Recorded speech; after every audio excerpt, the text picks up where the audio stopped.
You know, my Bobby baby is basically a native Californian. He came here when he was a mere babe out here from the East Coast. And you can learn a lot from him, or at least I have, about what it is to be a Californian. And I've been out here 15 years, and I have to be honest, I often get people asking, what's so great about living in California, and particularly Northern California? And I got Bobby here today. Say hi, Bobby. Hi.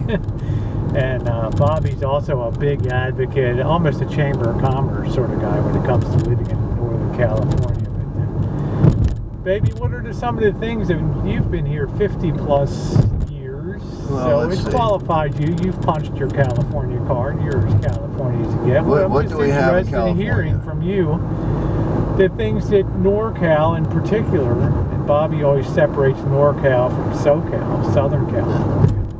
We have, let's see, some of the best museums in the world, Golden Gate Park, the mountains, the ocean.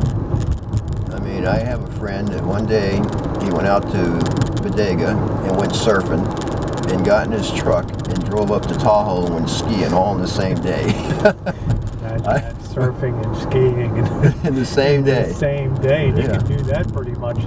Probably 10 months, or even in June, there's still a little bit of snowpack up in the Sierras. But I really think Southern California tends to be rather flat, and it also tends to be a bit drier and dustier, and I don't think the air quality is as great down there. And I think up in Northern California, we're really spoiled by the beauty of the natural scenery, and we're also spoiled by our air quality and our quality of life here. It's expensive to live here, there's no doubt. And a median family home, I think in San Francisco is what, babe, about $500,000. Oh yeah, something crazy. It's like the second most expensive place.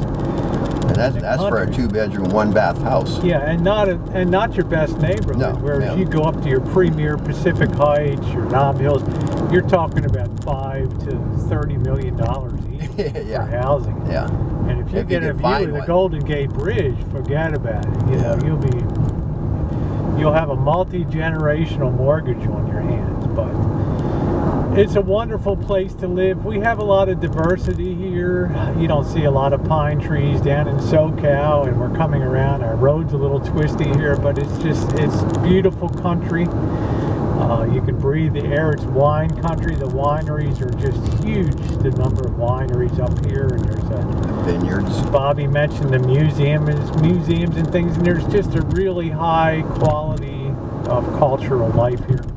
And the thing that I like most, being a different kind of gal, a man-made American babe, is the fact that people are very accepting the communities of Northern California up here. So as crazy as I may be and everything, I think I'm generally pretty well liked up here in the area, which is a real plus. It makes living easier as opposed to, and I love all you Texans and stuff, but it can be a little tough down there.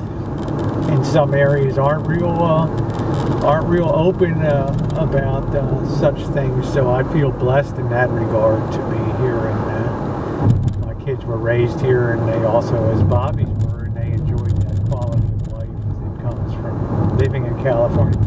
It's not to say that everything's roses. I mean, we have a state government that also often is its own worst enemy in terms of spending money when times get good.